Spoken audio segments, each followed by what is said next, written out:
피고인들은 총 247명의 노인들로부터 135억 원을 편취했습니다. 법정에 울려 퍼진 검사의 목소리. 피고석에 앉은 12명의 남자들은 고개를 떨구고 있었습니다.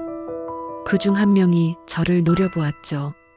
바로 그날 은행에서 할머니 뒤에 서 있던 그 남자였습니다. 저는 그의 눈을 똑바로 바라보며 말했습니다. 기억하세요? 6개월 전 그날을요. 당신이 이순덕 할머니 뒤에서 감시하고 있을 때 저는 이미 경찰에 신고한 상태였어요. 대체 무슨 일이 있었길래 한 은행 직원이 거대 보이스피싱 조직을 무너뜨리는 이런 상황까지 오게 된 걸까요? 정의와 용기, 그리고 한 사람을 지키기 위한 필사적인 신우가 만들어낸 기적 같은 실화. 평범한 은행원에서 수백 명의 노인을 구한 영웅이 되기까지 한 여성의 치열했던 6개월간의 이야기가 지금 시작됩니다. 사연 듣기 전 구독과 좋아요 부탁드려요. 그럼 오늘의 이야기 시작하겠습니다. 김수진 씨의 하루는 아침 8시에 시작되었습니다. 서울 강북구에 위치한 중앙은행 석계지점. 10년차 지점장인 수진 씨에게 오늘도 어김없이 바쁜 하루가 기다리고 있었습니다.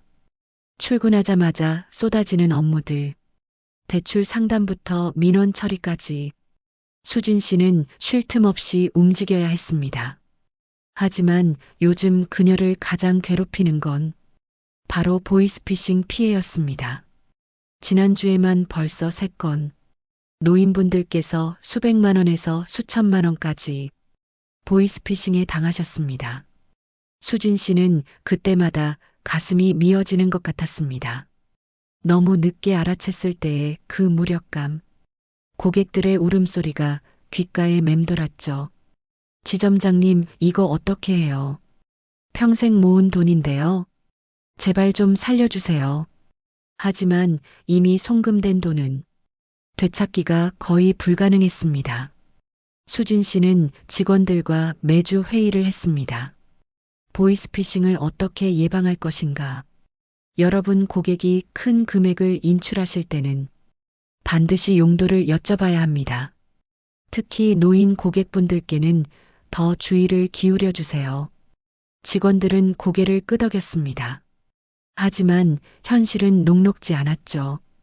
바쁜 업무 시간에 모든 고객을 일일이 확인한다는 것이 쉬운 일은 아니었으니까요. 그럼에도 수진 씨는 포기하지 않았습니다. 어르신들의 평생 재산을 지켜드리는 것, 그것이 은행원으로서 자신의 책임이라고 믿었으니까요. 그녀의 아버지도 5년 전 보이스피싱으로 2천만 원을 잃으셨습니다. 당시 아버지의 그 절망스러운 표정을 수진 씨는 평생 잊을 수 없었습니다. 아빠 괜찮아요. 다시 모으면 되잖아요. 하지만 아버지는 고개를 저으셨죠. 수진아, 이게 다 네 대학 등록금 모은 거였어. 아빠가 멍청해서 다 날렸구나. 그날 이후 아버지는 몇 달 동안 우울증에 시달리셨습니다. 그 모습을 지켜본 수진 씨는 은행원이 되어서라도 누군가의 아버지, 누군가의 어머니를 지켜드리고 싶었습니다. 오늘도 수진 씨는 창구를 지켰습니다. 혹시라도 수상한 거래가 있는지, 노인 고객분들이 불안해하시는 건 아닌지 끊임없이 주의를 기울이면서요. 점심시간도 제대로 못 먹고 하루 종일 서서 일했습니다. 저녁 6시가 되어서야 마지막 고객을 배웅할 수 있었죠. 수고하셨습니다. 직원들이 하나둘 퇴근 준비를 했습니다. 수진 씨도 가방을 챙기려는데 핸드폰이 울렸습니다. 본점 팀장님으로부터 온 문자였죠. 수진 지점장, 이번 분기 실적이 목표치에 못 미쳤어요. 다음 달까지 개선 안 되면 인사조치 검토해야 할 것 같습니다. 수진 씨는 한숨을 쉬었습니다. 보이스피싱 예방에 신경 쓰느라 정작 실적 관리는 소홀했던 것입니다. 지점장님, 먼저 들어가세요. 저희가 마무리할게요. 후배 직원이 배려하는 말을 건넸지만 수진 씨는 고개를 저었습니다. 아니야, 내가 다 정리하고 갈게. 너희는 먼저 퇴근해. 혼자 남은 은행. 수진 씨는 오늘 하루를 되돌아보았습니다. 실적도 중요하지만 사람을 지키는 것은 더 중요하다고 믿었습니다. 하지만 현실은 그 믿음만으로는 버틸 수 없었죠. 내일은 좀 나아지려나. 수진 씨는 불을 끄고 무거운 발걸음으로 집으로 향했습니다. 내일도 똑같은 하루가 기다리고 있을 것입니다. 하지만 그녀는 알지 못했죠. 바로 내일 자신의 인생을 완전히 바꿔놓을 그 운명적인 만남이 기다리고 있다는 것을. 다음 날 오후 2시 수진 씨는 창구에서 업무를 보고 있었습니다. 그때 은행 문이 열리며 한 할머니께서 들어오셨습니다. 이순덕 할머니. 72살의 그분은 낡은 핸드폰을 붙들고 불안한 표정으로 주위를 두리번거리셨죠. 수진 씨는 직감적으로 느꼈습니다. 뭔가 이상하다고. 할머니의 손이 떨리고 있었고 전화기를 귀에 대고 계속 누군가와 통화 중이었습니다. 할머니, 무엇을 도와드릴까요? 수진 씨가 다가가자 할머니는 겁에 질린 듯 뒤로 물러섰습니다. 저기요. 돈을 찾아야 해요. 빨리요. 할머니의 목소리가 떨렸습니다. 전화기 너머로 남자의 목소리가 들렸죠. 어머니, 빨리 3억을 인출하셔야 합니다. 검찰에서 나온 거래 정지 명령이 곧 떨어질 거라고요. 수진 씨의 심장이 쿵 내려앉았습니다. 전형적인 보이스피싱이었습니다. 검찰을 사칭하고 통장이 범죄에 악용됐다며 돈을 인출하라고 협박하는 수법. 할머니, 잠깐만요. 그 전화 누구세요? 수진 씨가 물었지만 할머니는 고개를 저으셨습니다. 안 돼요. 이분이 검사님이래요. 말 들어야 한대요. 그때였습니다.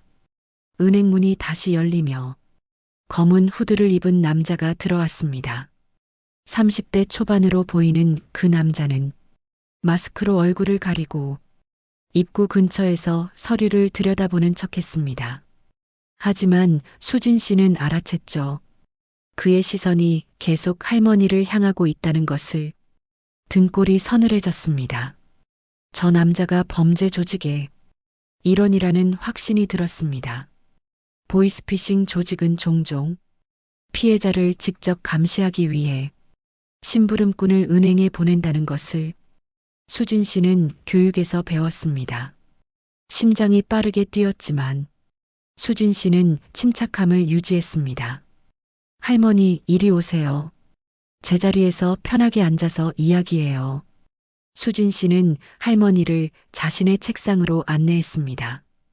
그리고 의자를 권했죠. 할머니는 계속 전화를 붙들고 계셨습니다.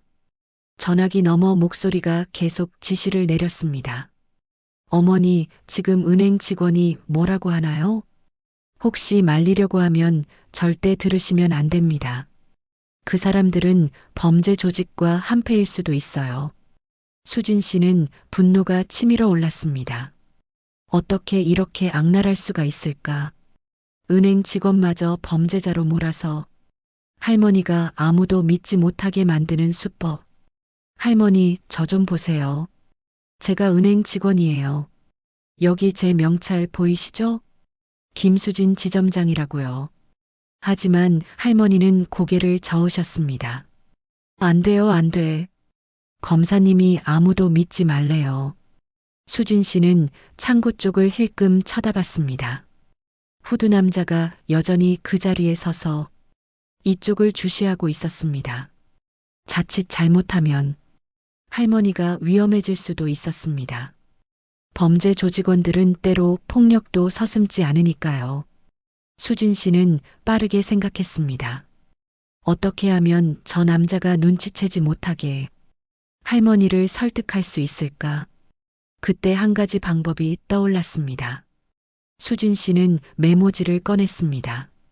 그리고 할머니가 볼 수 있게 천천히 글씨를 쓰기 시작했죠. 할머니 일단 서류부터 작성하실게요. 여기 좀 보세요. 말로는 평범한 업무 처리를 하는 척하면서 메모지에는 전혀 다른 내용을 적었습니다. 할머니, 이건 사기예요. 그 전화 끊으세요. 할머니의 눈이 커졌습니다. 하지만 여전히 의심스러운 표정이었죠. 수진 씨는 다시 썼습니다. 저를 믿어주세요. 제가 할머니를 지켜드릴게요. 할머니의 손이 더 세게 떨렸습니다. 혼란스러워 하시는 게 눈에 보였죠. 전화 속 목소리는 계속 압박했습니다.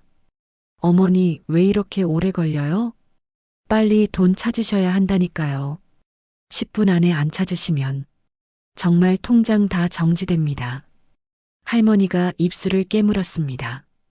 그리고 떨리는 목소리로 말했죠. 알았어요. 지금 하고 있어요.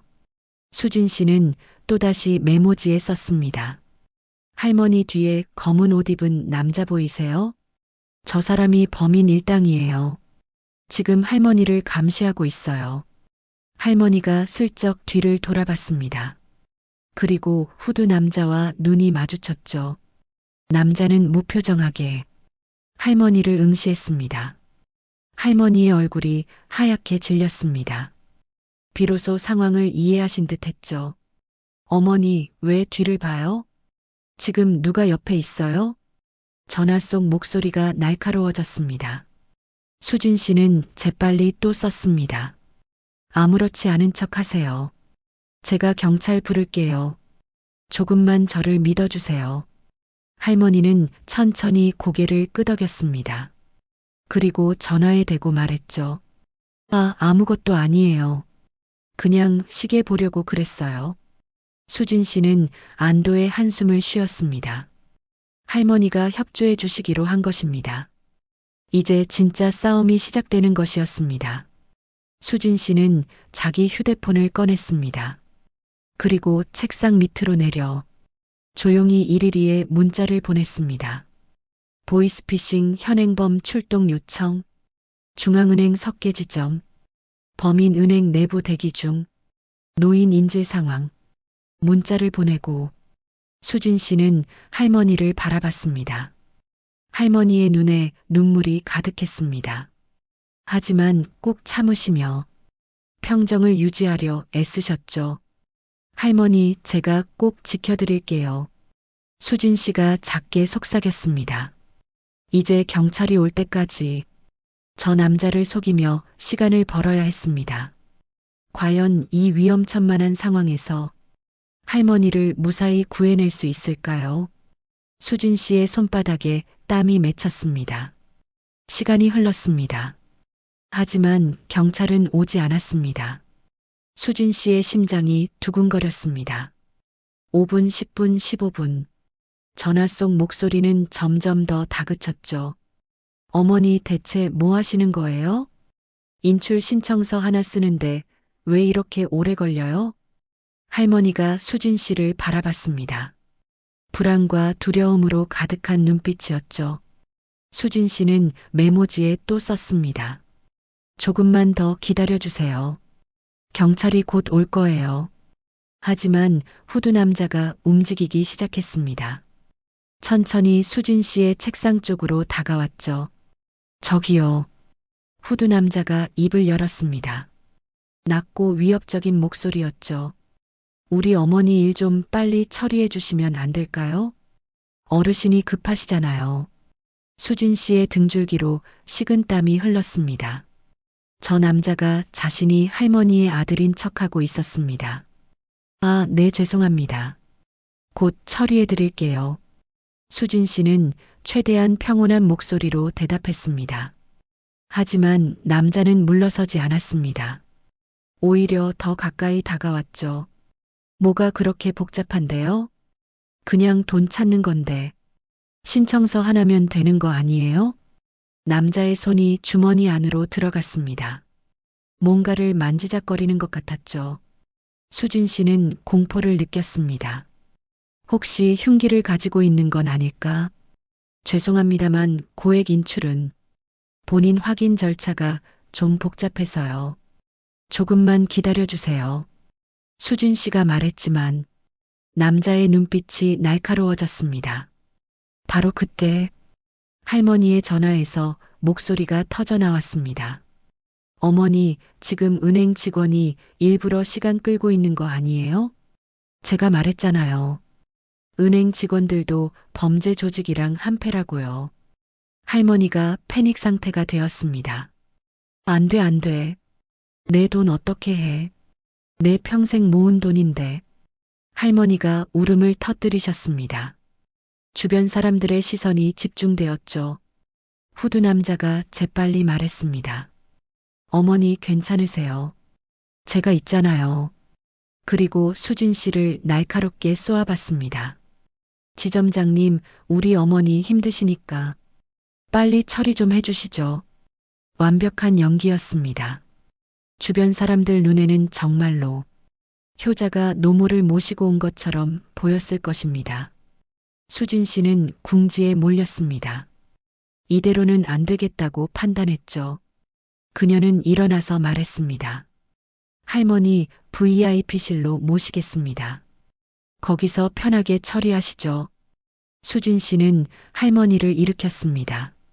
그리고 은행 안쪽에 있는 상담실로 모셨죠. 후드 남자가 따라오려고 했습니다. 잠깐만요. 나도 같이 들어가면 안 돼요? 수진 씨가 막아섰습니다. 죄송하지만 금융거래는 본인만 들어가실 수 있습니다. 개인정보 보호 때문에요. 남자의 표정이 굳어졌습니다. 우리 어머니 연세가 많으셔서 혼자 어려우실 텐데요. 괜찮습니다. 제가 옆에서 도와드릴게요. 수진 씨는 단호하게 말하고 할머니를 상담실 안으로 모셨습니다. 그리고 문을 닫았죠.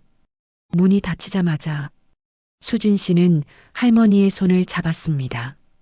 할머니, 이제 괜찮아요. 저 사람 못 들어와요. 하지만 할머니는 여전히 전화를 붙들고 계셨습니다. 어머니, 지금 뭐 하는 거예요? 왜 방으로 들어가요? 이거 수상한데요? 전화 속 목소리가 더욱 급해졌습니다. 어머니, 지금 당장 나오세요. 그 은행 직원 절대 믿으면 안 됩니다. 수진 씨는 할머니를 똑바로 바라봤습니다. 할머니, 저 좀 믿어주세요. 제 아버지도 5년 전에 똑같은 사기를 당하셨어요. 수진 씨의 눈에 진심이 담겨 있었습니다. 저는 아버지가 당하시는 걸 보면서 얼마나 고통스러운지 알아요. 그래서 할머니를 절대 그렇게 놔둘 수 없어요. 할머니의 손이 떨렸습니다. 하지만 검사님이라고 했는데 할머니, 검사는 절대 전화로 돈을 인출하라고 하지 않아요. 그거 100% 사기예요. 수진 씨가 할머니의 핸드폰을 가리켰습니다. 지금 저 전화 끊고 제가 경찰서에 전화할게요. 진짜 검사님께 확인해봐요. 그때 상담실 문을 두드리는 소리가 들렸습니다. 똑똑똑. 어머니 괜찮으세요? 저 아들인데요. 왜 이렇게 오래 걸려요? 후드 남자의 목소리였습니다.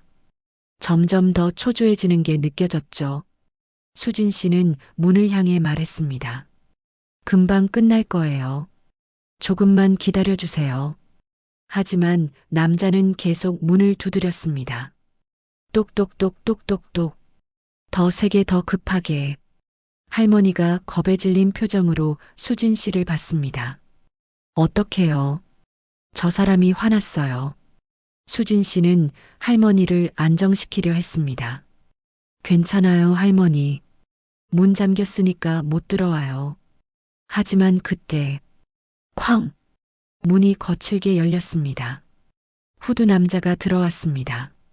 손에는 은행 직원용 마스터키를 쥐고 있었죠. 어떻게 구한 걸까요? 어머니, 왜 전화를 안 받으세요? 검사님이 계속 연락하시잖아요. 남자가 할머니에게 다가갔습니다. 수진 씨가 막아섰습니다. 손님, 지금 업무 방해하시는 거예요. 나가주세요. 남자가 수진 씨를 노려봤습니다. 당신이 뭔데 우리 어머니 일에 참견이야? 남자의 목소리에 위협이 담겨 있었습니다. 수진 씨는 두려웠지만 물러서지 않았습니다.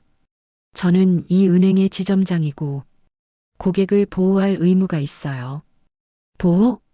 남자가 비웃었습니다. 당신이 보호하는 게 아니라 우리 어머니 돈 가로채려는 거 아니야? 남자가 점점 더 가까이 다가왔습니다.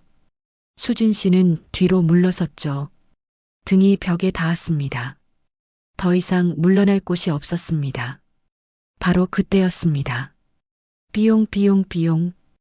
은행 밖에서 사이렌 소리가 들렸습니다. 경찰이 온 것입니다. 후드 남자의 얼굴이 굳어졌습니다. 사이렌 소리가 점점 가까워졌습니다. 남자의 눈빛이 흔들렸습니다. 그는 재빨리 주변을 둘러봤죠. 이게 무슨... 수진 씨가 당당하게 말했습니다. 제가 이미 신고했어요. 당신 체포될 거예요. 남자의 얼굴이 일그러졌습니다. 그리고 갑자기 할머니를 붙잡았죠. 비켜, 안 그러면 이 할머니가 다쳐. 수진 씨의 심장이 멎는 것 같았습니다. 하지만 그녀는 침착함을 유지했습니다. 지금 더 큰 죄를 저지르려는 거예요? 폭행까지 하면 형량이 훨씬 늘어나요. 그때 상담실 문이 열렸습니다. 2명의 경찰관이 들어왔죠. 경찰이야, 움직이지 마. 경찰관들이 남자를 제압했습니다. 남자는 저항했지만 곧 수갑이 채워졌죠. 이거 내가 뭘 잘못했는데. 남자가 소리쳤지만 경찰관은 냉정하게 말했습니다. 보이스피싱 공범 혐의로 체포합니다. 묵비권을 행사할 수 있습니다. 할머니가 그제야 주저앉으며 울음을 터뜨렸습니다. 고마워요. 정말 고마워요. 지점장님 아니었으면 큰일 날 뻔했어요. 수진 씨는 할머니를 부축하며 안정시켰습니다. 괜찮으세요, 할머니? 이제 안전해요. 경찰관이 수진 씨에게 다가왔습니다. 신고해 주셔서 감사합니다.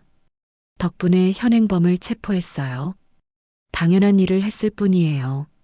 수진 씨가 대답했지만 사실 다리가 후들거렸습니다. 아드레날린이 빠지면서 뒤늦게 공포가 밀려왔죠. 경찰관이 남자를 데리고 나가려는데 남자가 갑자기 수진 씨를 돌아보며 웃었습니다. 당신 큰 실수했어요. 우리 조직이 가만 안 둘 거야. 섬뜩한 협박이었습니다. 수진 씨는 그 말에 움찔했지만 표정 관리를 했습니다.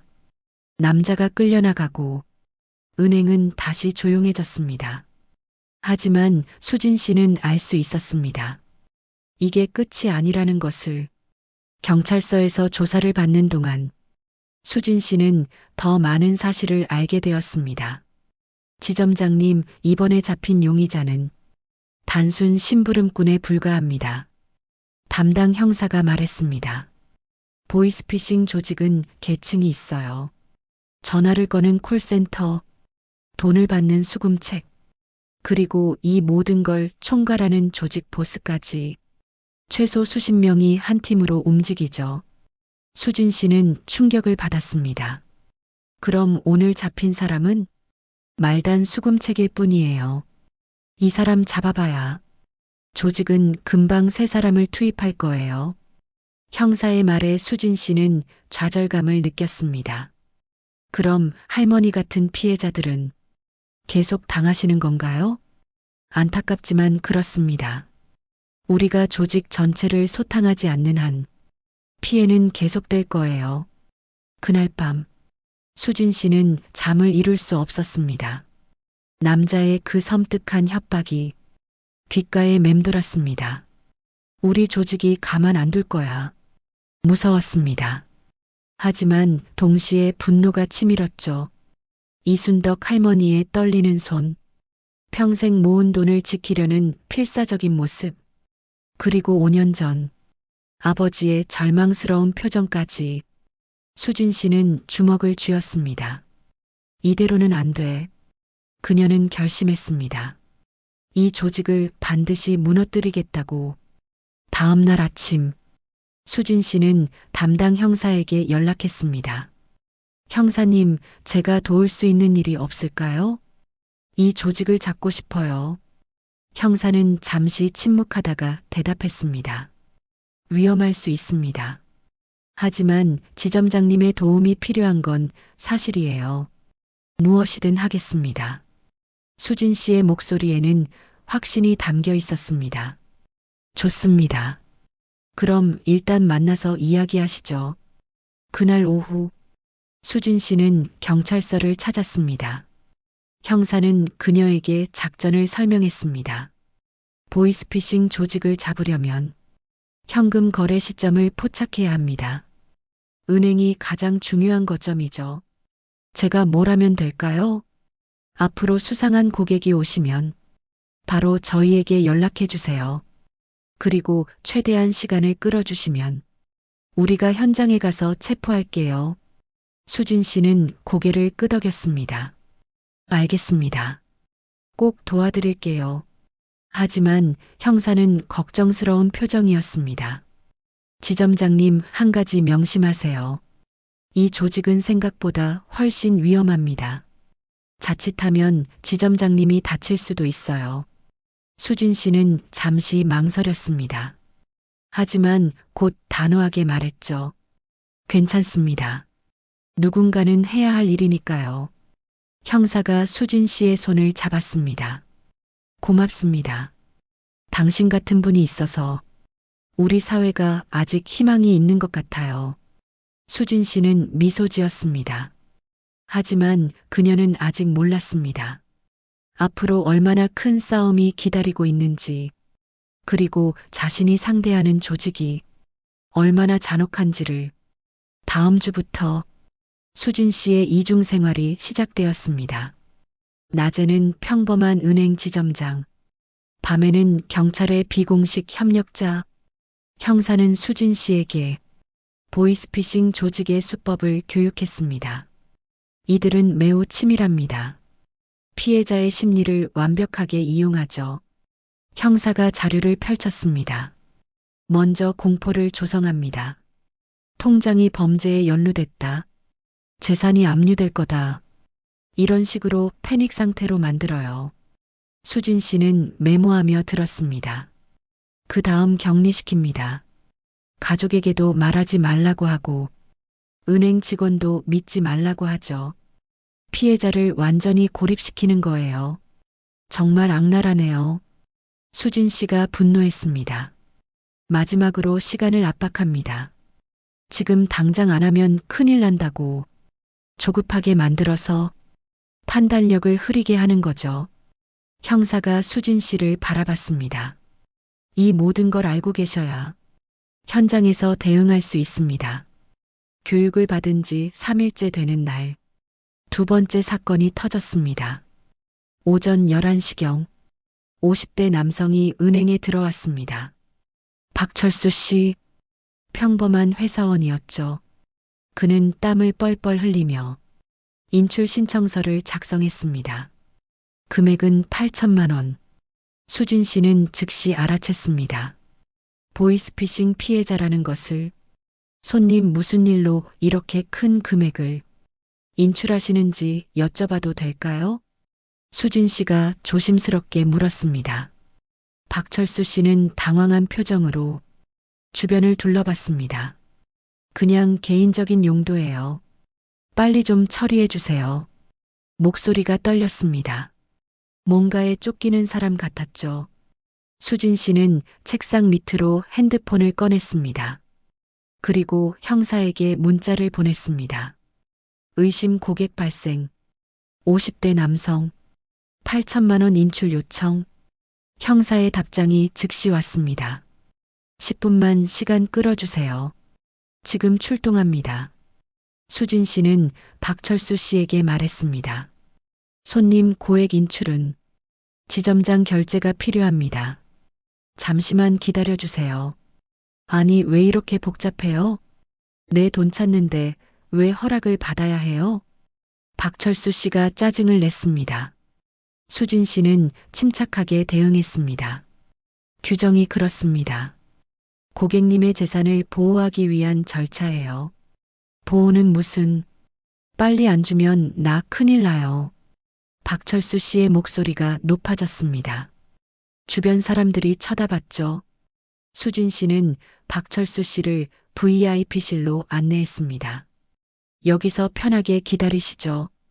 제가 빨리 처리해 드릴게요. VIP실 문을 닫자 박철수 씨가 무너져 내렸습니다.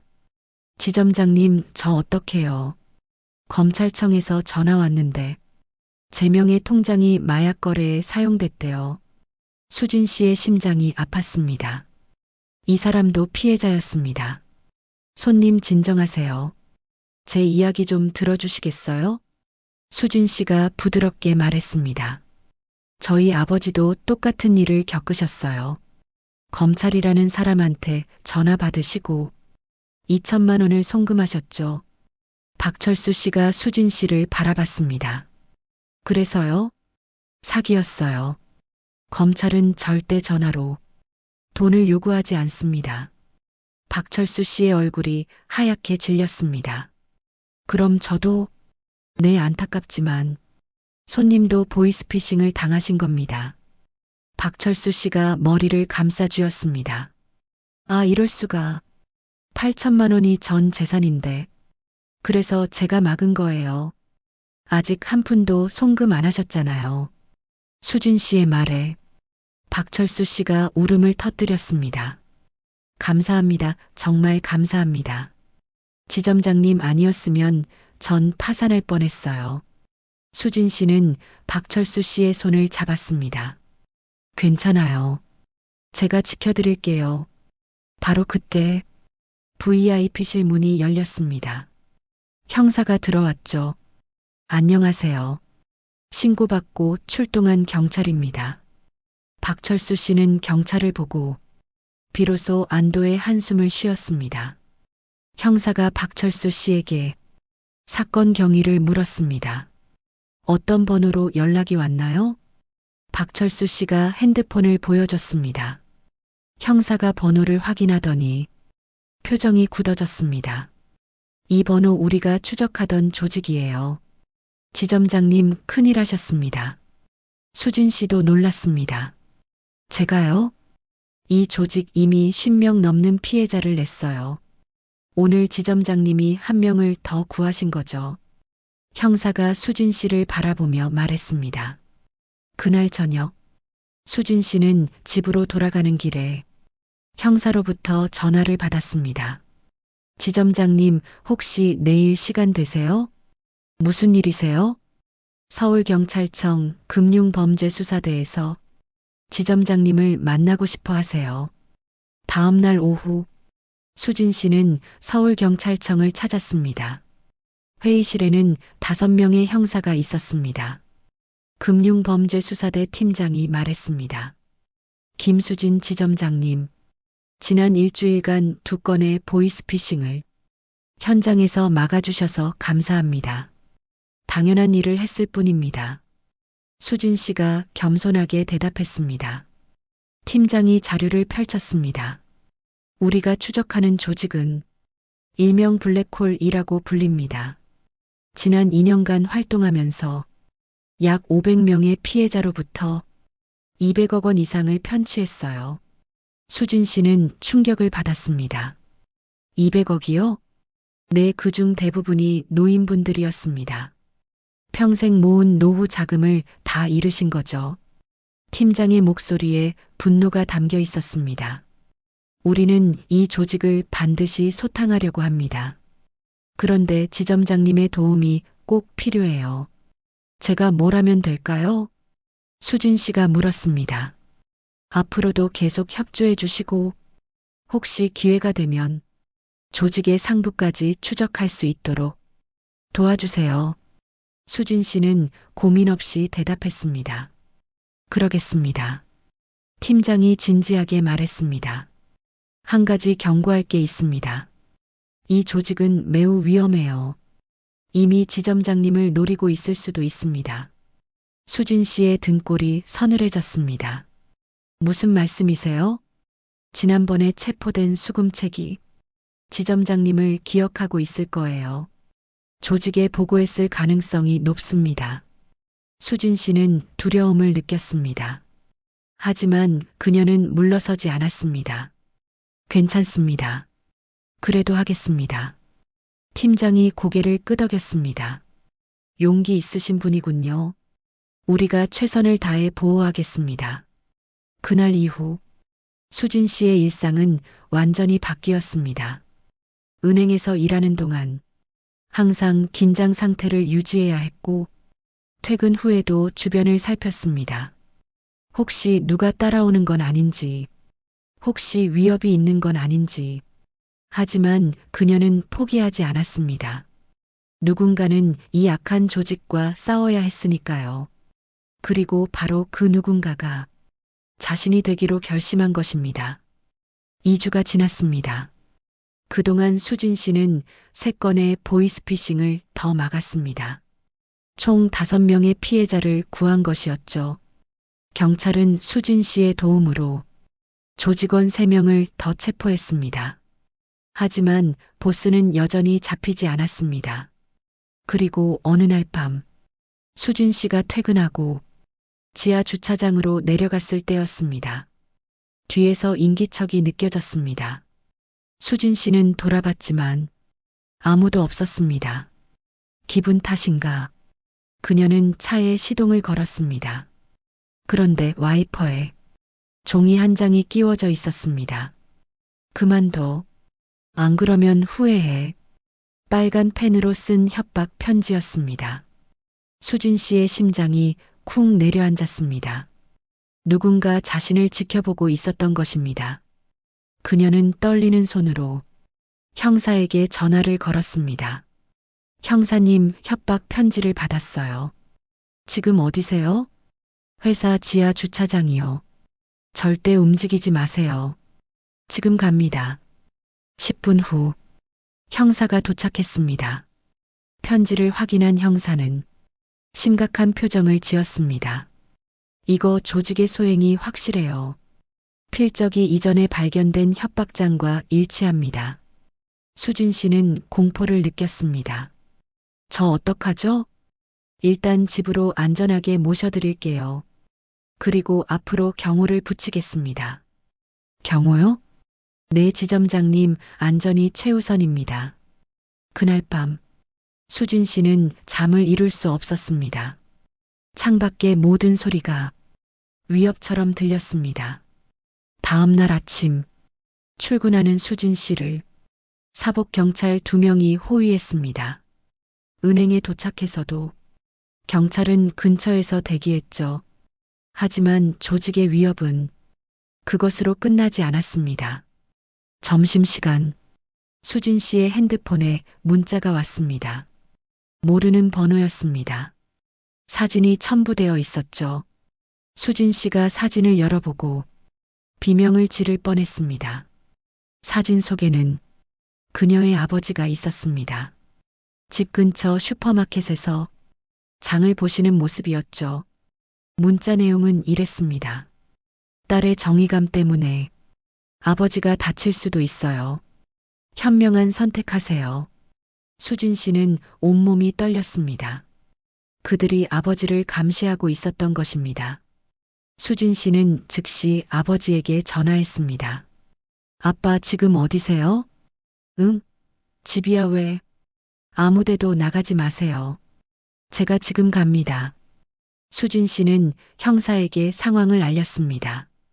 형사는 즉시 아버지 집에 경찰을 배치했습니다.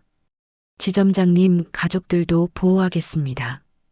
걱정하지 마세요. 하지만 수진 씨는 두려움에 휩싸였습니다. 자신의 정의로운 행동이 가족까지 위험에 빠뜨린 것입니다. 그날 저녁 아버지를 만난 수진 씨는 모든 것을 이야기했습니다. 아빠 미안해요. 제가 잘못 생각했어요. 그냥 조용히 은행 일만 할 걸. 하지만 아버지는 딸의 손을 잡았습니다. 수진아 고개 들어. 아버지의 목소리는 단호했습니다.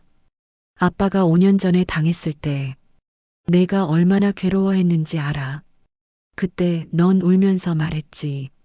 언젠가 이런 나쁜 사람들을 반드시 벌 받게 하고 싶다고. 수진 씨는 그때를 기억했습니다. 지금 내가 하는 일이 바로 그거야. 아빠는 네가 자랑스러워. 하지만 아빠가 위험해요. 그래서 뭐? 아빠가 무서워서 정의를 포기하라고? 그럼 아빠가 더 부끄러워. 아버지의 눈에서 눈물이 흘렀습니다. 수진아, 계속해. 네가 막지 못하면 또 다른 누군가가 당할 거야. 또 다른 아버지가, 또 다른 딸 앞에서 우는 거야. 수진 씨는 아버지를 끌어안았습니다. 고마워요, 아빠. 그날 밤 수진 씨는 다시 결심했습니다. 두려움에 굴복하지 않겠다고, 끝까지 싸우겠다고. 다음 날 아침 은행에 출근한 수진 씨에게 직원이 다가왔습니다. 지점장님, 손님 한 분이 지점장님을 찾으세요. 누구세요? 70대 할머니신데 이순덕 할머니라고 하세요. 수진 씨는 깜짝 놀랐습니다. 지난번에 자신이 구했던 바로 그 할머니였습니다. 할머니가 수진 씨를 보자 달려와 손을 잡았습니다. 지점장님 덕분에 제 인생이 바뀌었어요. 할머니, 무슨 말씀이세요? 제가 뉴스에 나왔어요. 지점장님이 절 구해주신 이야기가. 수진 씨는 몰랐습니다. 자신의 이야기가 뉴스에 나간 것을. 그래서 오늘 이렇게 찾아왔어요. 제가 작지만 선물 준비했어요. 할머니가 보자기를 풀었습니다. 얼마 안 돼요. 그냥 제 마음이에요. 할머니의 눈에서 눈물이 흘렀습니다. 지점장님 같은 분이 있어서 세상이 아직 살만해요. 수진 씨도 눈시울이 붉어졌습니다. 그 순간 수진 씨는 확신했습니다.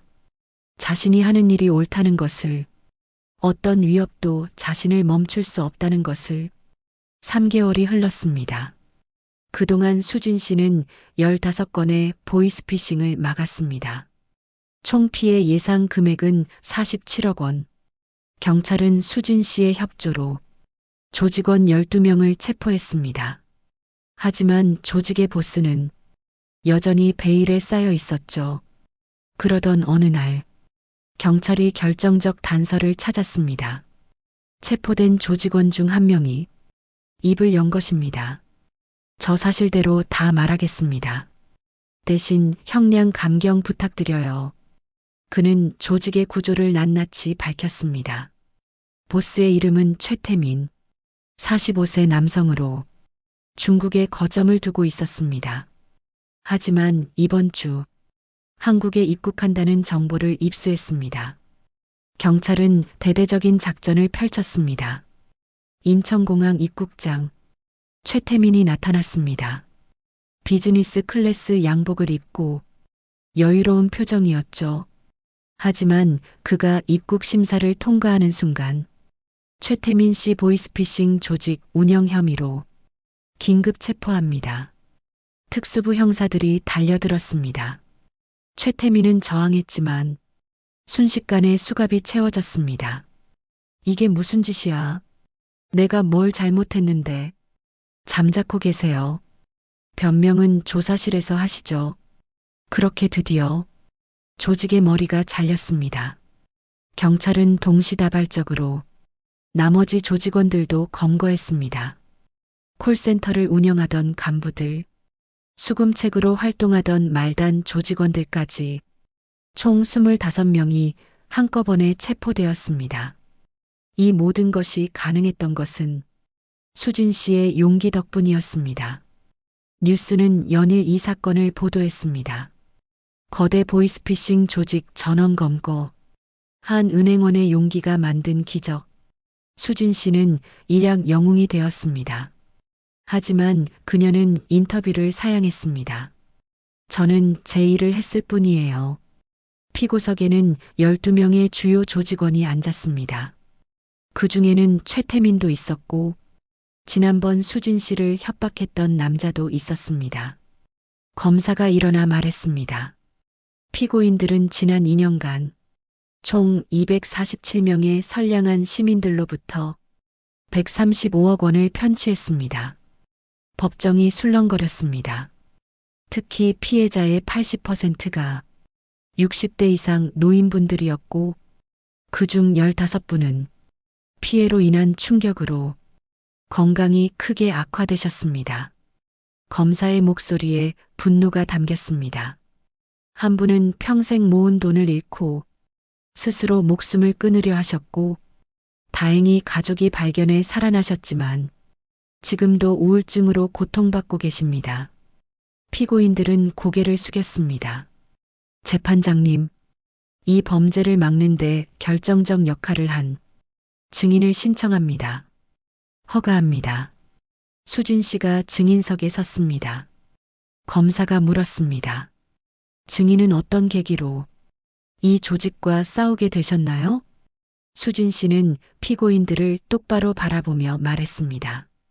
제 아버지가 5년 전 보이스피싱으로 2천만 원을 잃으셨습니다. 그때 아버지의 절망스러운 모습을 보면서 다짐했습니다. 누군가의 아버지, 누군가의 어머니를 이런 고통에서 지켜드리겠다고. 법정이 조용해졌습니다. 처음엔 무서웠습니다. 협박 편지를 받았고 가족까지 위협받았으니까요. 수진 씨의 목소리가 떨렸습니다. 하지만 포기할 수 없었습니다. 제가 물러서면 또 다른 누군가가 당할 테니까요. 수진 씨가 피고인들을 가리켰습니다. 당신들은 사람들의 불안과 공포를 이용했습니다. 평생 모은 돈을 지키려는 간절한 마음을 악용했어요. 최태민이 수진 씨를 노려봤습니다. 하지만 수진 씨는 당당했습니다. 이제 당신들이 벌을 받을 차례입니다. 판사가 판결문을 읽기 시작했습니다. 주범 최태민, 징역 15년, 추징금 50억 원. 최태민의 얼굴이 굳어졌습니다. 공범 박민수 외 11명, 징역 7년에서 12년, 추징금 총 85억 원. 피고인들이 무너져 내렸습니다. 피고인들의 범죄는 단순히 돈을 빼앗은 것이 아닙니다. 피해자들의 인생과 가족을 송두리째 파괴한 것입니다. 판사의 목소리가 법정에 울려 퍼졌습니다. 노후를 준비하던 어르신들에게서 마지막 희망마저 빼앗아간 이 범죄는 결코 용서받을 수 없습니다. 땅, 판사가 망치를 내리쳤습니다. 이상 선고를 마칩니다. 법정 방청석에서 박수가 터져 나왔습니다. 피해자 가족들이 울었습니다. 기쁨의 눈물이었죠. 수진 씨도 눈물을 흘렸습니다. 드디어 끝났습니다. 6개월간의 두려움, 끝없는 위협과 싸움, 그 모든 것이 이 순간을 위한 것이었습니다. 재판이 끝나고 복도로 나온 수진 씨를 이순덕 할머니가 기다리고 있었습니다. 지점장님 고마워요. 정말 고마워요. 할머니가 수진 씨를 끌어안았습니다. 수진 씨는 할머니의 따뜻함에 그동안의 긴장이 풀리는 것을 느꼈습니다. 할머니 덕분에 저도 힘을 얻었어요. 두 사람은 서로를 꼭 안았습니다. 1년 후, 수진 씨는 더 이상 석계지점 지점장이 아니었습니다.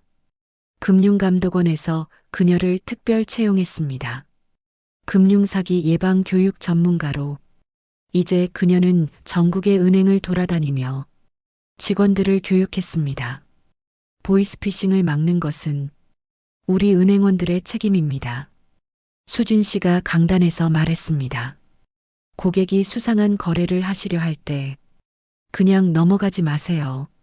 한 번만 더 여쭤보세요. 그 한마디가 누군가의 인생을 구합니다. 청중들이 고개를 끄덕였습니다. 수진 씨는 또한 노인복지관을 찾아다니며 어르신들께 직접 교육을 제공했습니다. 할머니, 할아버지, 검찰이나 경찰은 절대 전화로 돈을 요구하지 않습니다. 어르신들이 메모하며 들었습니다. 만약 이상한 전화가 오면 일단 끊으세요. 그리고 가족이나 경찰에 연락하세요. 한 할머니가 손을 들었습니다. 그런데 선생님, 너무 무서워서 말을 안 듣게 되더라고요. 수진 씨가 미소 지었습니다. 맞아요. 그게 바로 범인들의 수법이에요. 그래서 더더욱 침착하셔야 해요. 일단 전화를 끊고 생각할 시간을 가지세요. 교육이 끝나고 한 할아버지가 다가왔습니다. 선생님 덕분에 배웠어요. 제 친구가 어제 이상한 전화 받았는데 제가 말렸거든요. 수진 씨는 기뻤습니다. 자신의 교육이 실제로 도움이 되고 있었습니다. 그의 말, 수진 씨는 대통령 표창을 받았습니다. 김수진 씨는 자신의 안위를 돌보지 않고 시민들을 보호하는 데 앞장섰습니다. 대통령이 직접 상장을 수여했습니다. 당신의 용기가 더 안전한 대한민국을 만들었습니다. 수진 씨는 고개를 숙여 감사를 표했습니다. 시상식이 끝나고 아버지가 달려왔습니다. 수진아 자랑스럽다. 아버지의 눈에 눈물이 가득했습니다. 아빠 덕분이에요. 아빠가 응원해 주셔서 여기까지 올 수 있었어요. 두 사람은 서로를 꼭 껴안았습니다. 지금 수진 씨는 매일 행복합니다. 비록 바쁘지만 자신의 일에 보람을 느끼니까요. 지난달에는 그녀가 교육한 은행 직원이 보이스피싱을 막았다는 소식을 들었습니다. 지점장님 교육 덕분에 할머니 한 분을 구했어요. 정말 감사합니다. 그 직원의 전화를 받은 수진 씨는 가슴이 뿌듯했습니다. 자신의 용기가 더 많은 사람들에게 용기를 주고 있었습니다. 오늘도 수진 씨는 강의를 위해 출장을 갑니다. 부산의 한 은행 지점.